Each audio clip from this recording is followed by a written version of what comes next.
शहर के एक छोटे से मोहल्ले में एक बूढ़ा आदमी रहता था, रामेश्वर प्रसाद। उम्र ढल चुकी थी, बाल सफेद हो चुके थे, कमर झुक गई थी और चेहरे पर जीवन का सारा अनुभव झलकता था। कभी वह गांव के जमींदार माने जाते थे, इज्जत और दौलत दोनों थी। लेकिन वक्त के साथ सब बदल गया। खेती बाड़ी बिखर गई, जमीनें बंट गईं और बूढ़ा अब अकेला रह गया। पत्नी का देहांत बरसों पहले हो चुका था। रामेश्वर प्रसाद के 3 संतानें थीं, 2 बेटे और 1 बेटी। बड़ा बेटा महेश शहर में नौकरी करता था और अच्छा खासा कमाता था। उसका परिवार सुख सुविधाओं से भरा हुआ था। छोटा बेटा सुरेश थोड़े साधारण हालात में जी रहा था, पर फिर भी गुजारा आराम से हो जाता था। और बेटी शारदा अपने पति के साथ पास के कस्बे में रहती थी। उसका पति साधारण वेतनभोगी था, पर घर में प्यार और अपनापन भरा हुआ था। उस दिन रामेश्वर प्रसाद की तबीयत थोड़ी खराब थी। छाती में दर्द हो रहा था और मन भी बड़ा भारी था। उन्होंने सोचा, अगर वक्त ने साथ छोड़ दिया तो आखिर मेरे अपने बच्चे ही तो मेरा सहारा हैं। उन्होंने लाठी उठाए और महेश के घर का दरवाजा खटखटाया।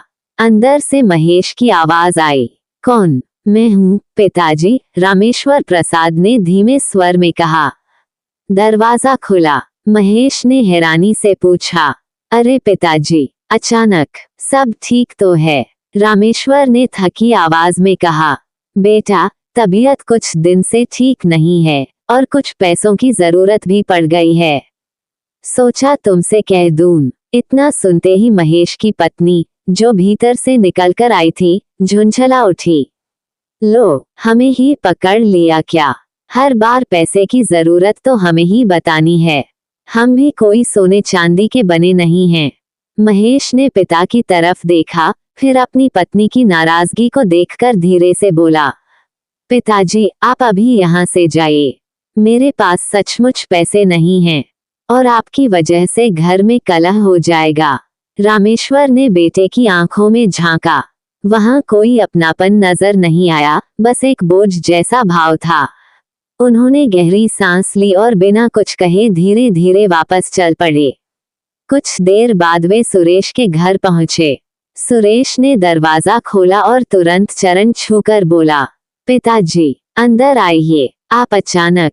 रामेश्वर ने मुस्कुराने की कोशिश की और बोले, बेटा, कुछ तबीयत ठीक नहीं है और कुछ पैसों की जरूरत है।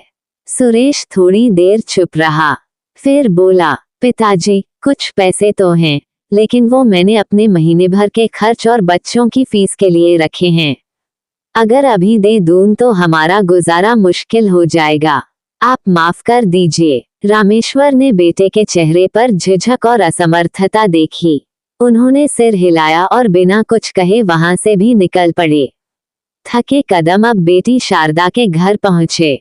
जैसे ही शारदा ने दरवाजा खोला, खुशी से चिल्ला पड़ी, अरे पिताजी, आप! कितना अच्छा हुआ आप आ गए। आइए, अंदर आइए। उसने तुरंत उनका हाथ थामा और अंदर बैठाया। पानी और चाय लाकर उनके पास बैठ गई।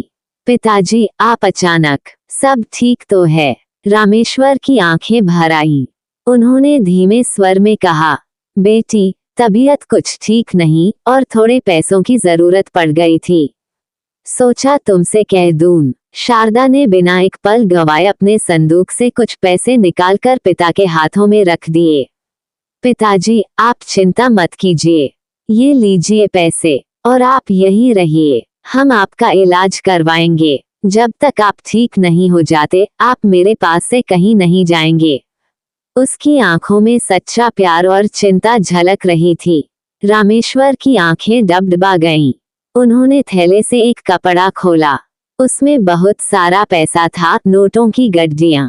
उन्होंने बेटी से कहा, बेटी, मुझे न पैसों की जरूरत थी, न इलाज की। मैं तो बस ये देखना चाहता था कि कौन मुझे सच में प्यार करता है।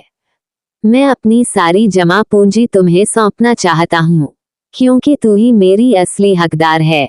शारदा की आंखों से आंसू बहने लगे। उसने पिता को गले से लगा लिया और बोली, पिताजी, दौलत से बड़ा आपका प्यार है। मुझे आपके साथ की जरूरत है, न कि पैसों की। रामेश्वर प्रसाद फूट फूट कर रो पड़े। बरसों का दर्द बह निकला। रामेश्वर ने जीवन भर कमाई दौलत सिर्फ इसलिए संभाल कर रखी थी कि बुढ़ापे में संतान उसका सहारा बने।